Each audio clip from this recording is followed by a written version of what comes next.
emveni kokuba kube nama-report amaningi aveza ukuthi eSouth Africa kuno-xenophobia noma udlame olubhekiswe kubantu bokufika.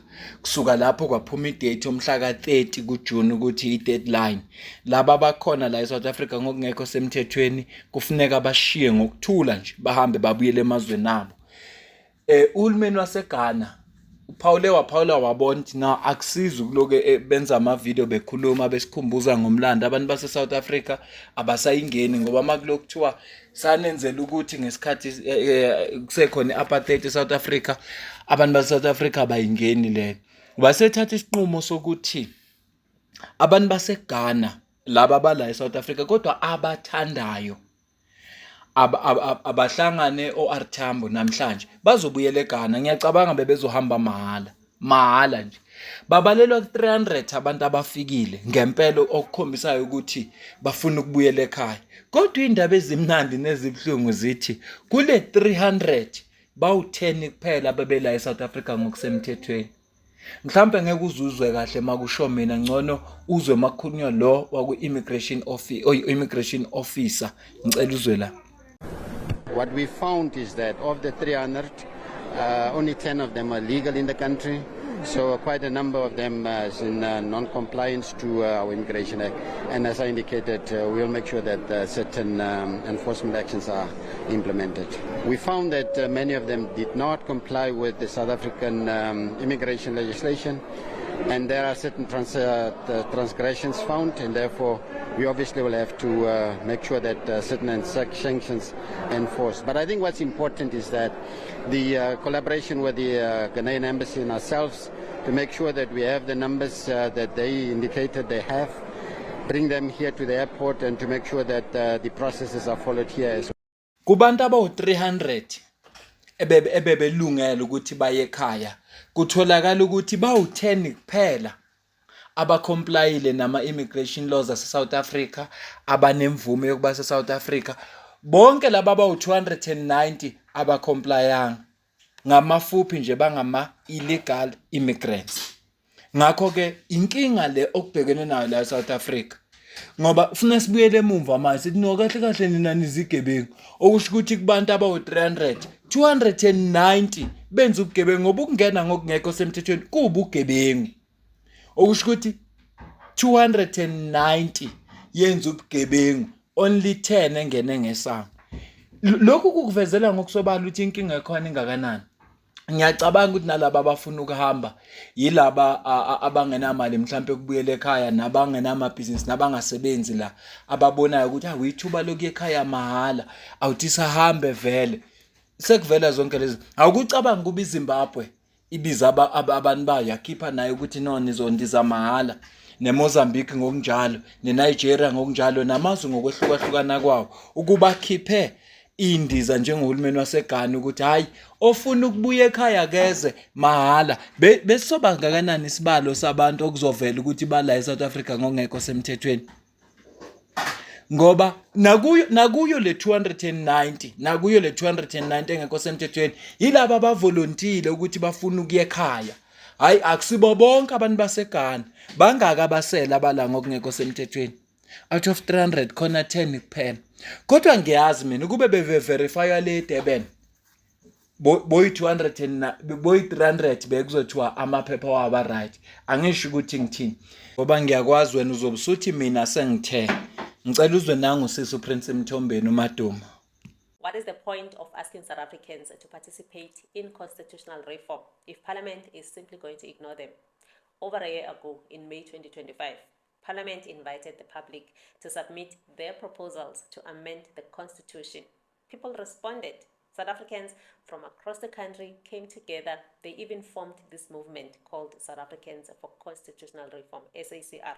Ordinary citizens who believe South Africans deserve a constitution and a government that truly works for them. Over 30,000 South Africans supported the campaign to amend the constitution. We submitted detailed constitutional amendment proposals to Parliament in good faith. We followed the process. We respected the institution. We participated as citizens should in a constitutional democracy. But more than a year later, Parliament has still not even acknowledged the receipt of our submission. No response, no update, no transparency. And we did not stop there. We wrote follow-up emails. We formally requested responses. We escalated the matter to the Speaker of Parliament. The Speaker's office responded to us and requested further information, which we provided. The matter was then referred back to the Constitutional Review Committee with a request for them to respond to us. Still nothing. Silence. Many other South Africans who made submissions say they have also experienced the exact same thing. So guys, this is bigger than SACR. This is about whether public participation in South Africa actually means anything. The Constitution belongs to the people, not politicians.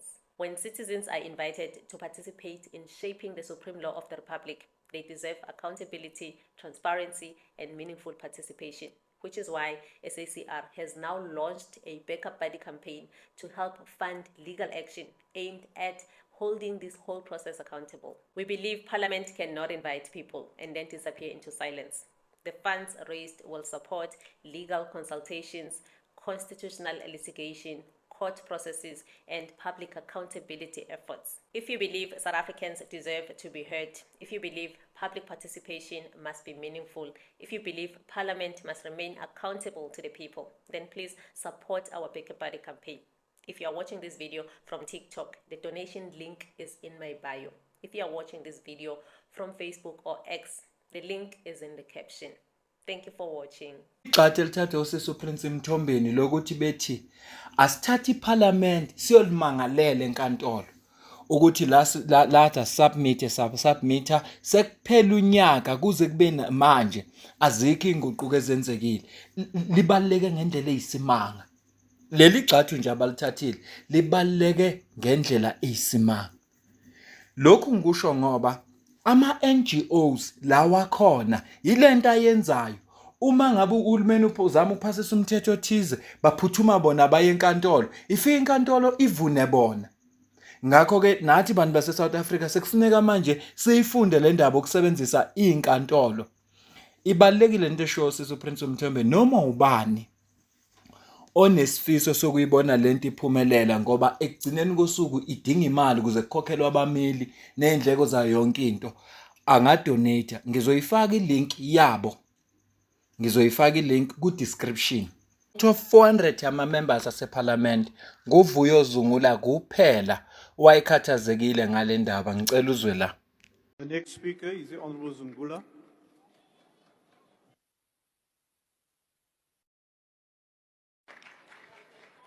Mandi Bolise Slalo. South Africans last year made constitutional amendment proposals to Parliament last year. To date, Parliament has failed to meaningfully respond to these submissions, nor inform the public on the process to be followed to deliberate on these submissions. This raises concerns about compliance to Section 59(1)(a) of the Constitution, which requires the National Assembly to facilitate public involvement in its processes. Public participation cannot be treated as a symbolic exercise, it must be meaningful. South Africans have a right to be heard in matters pertaining to the Constitution, and Parliament must demonstrate that the voices of the citizens are taken seriously in the constitutional review process. And we expect, Mhlalanga Phambili, after this sitting, Parliament must inform citizens ukuba where is the constitutional review process, because the citizens are very clear on the following amendments that must be made to the Constitution. Number one, the name, South Africa. It is rooted on colonial history and geographical description. It does not reflect the self-determined identity of our people. When you identify as a South African, you are identifying based on igama owalinikwayo by a settler and a colonizer. Section 19(3)(a) and B, which speaks about political rights, the current wording of Section 19(3) allows any naturalized citizen to run for public office, regardless how long they've been in South Africa. Meaning you can be a citizen for 5 years, and with enough money, you can even become president. Section 25(7), which speaks to land reform, the current cutoff date, which is 1913, for addressing land dispossession, ignores centuries of colonial theft that started in 1652. This perpetuates injustice as it fails to address the root causes of today's inequalities. Also on Section 25, we must ban foreign nationals from owning land. The Constitution must be amended to prohibit foreign nationals from owning land in South Africa. Njengoba sithetha, South Africans, especially lapha eKapa, ziphefumula ngenxeba zezi-digital nomads who have increased and inflated prices. And lastly, on Section 25, there must be explicit provisions to secure South Africa's natural resources for its people. South Africa is rich with minerals, but black South Africans in particular are poor ngenxa yale constitution yamangesi. We are saying as the ATM, the constitution must be amended instead of coming every year, coming to celebrate member, a your time is constitution. now expired. Mayitshintshwe. Kubantu abavoletela i-ATM siyabonga nenza umsebenzi omkhulu noncomekayo. Nakubantu abalahlekelwe yithemba kosopolitiki akusibona bonke ababhedayo. Uyayizwa into ekhulunywa uVuyo Zungula. Njalo ke mayinikwa ithuba lokukhuluma, contribution yakhe is always meaningful. Akakazi uVuyo Zungula raise point of order engenasidingo ngoba efuna ukubukwa, hayi. Akaza kwenza and about kuphela lapha eParliament kodwa badlula abantu abaningi. Angingamqhathanisi namuntu. Ngithe uma ngibrowser ku TikTok ngazithela lapha kwanansi ivideo kaSisu Amani Dube. Never been so proud to be a South African.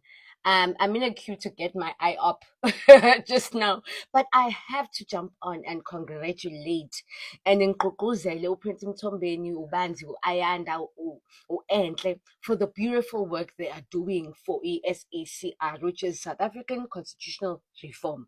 So this is page yakhona ibheka body, and I'm asking each and every person to please go on the link and do what you can and support this initiative. We've seen Jacinta on the ground making big moves, but it's very important for all of us to understand Wuti, nothing will change unless a constitutional reform is there, unless I'm a policy siba involved one, and this is what the constitutional reform does. I'm sure you all are aware of a white paper draft that Prince helped South Africans submit. So basically, a South African constitutional reform, it's on the ground in terms of policies and constitutional reform, which is very important as Image and Match, I would say.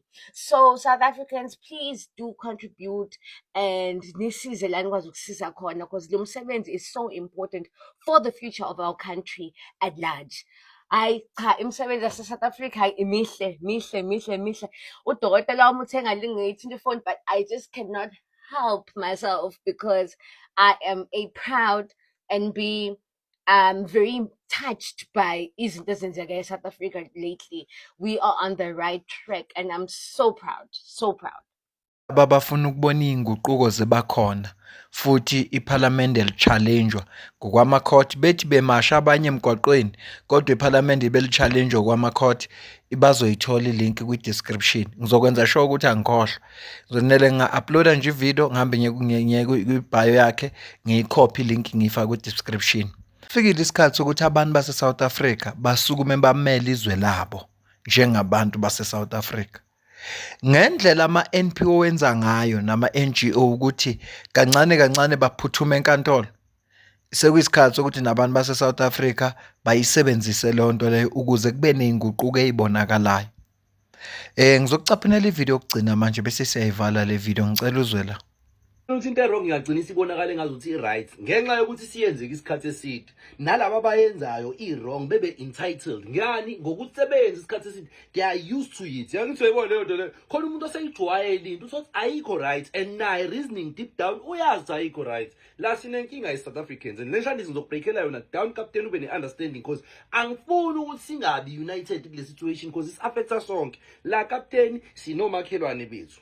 Omakhelwane bethu bavumelekile ukuza kwi-country yethu but kumele kube khona imigomo abayihambayo ukuze bengene kwi-country yethu. Thina njengama-South Africans asoze sibe nendaba ne-South African elise-USA elingana-document. Reason being is Sirealistic thina mfethu cha ukuthi omunye wethu musukubheda musukusirepresenta kambi kuleyo ndawo. Grand Sharp komakhelwane bethu abanye bafikile illegally. Sangaba nankinga nabo, sangabaxakazisa okunganamsinda. Ngithi uyayizwa lento captain. Sabahlalisa beyichazile inkinga zabo. Sishelwe lapha yana. Indlala isibulele, inkinga iningi. Hayi makhelwane, ayikho inkinga singabona sihlanganisa kanjani la umakhelwane usefikile. Inkinga umakhelwane ke sina sesikhala ngeinkinga manje. Makhelwane sizamile ukukuvusa, siyabona impilo iqala ukuhlangana nasekhaya bathi sekumoja ungabuyela ekhaya. Cha umakhelwane akasafuna ukubuyela ekhaya.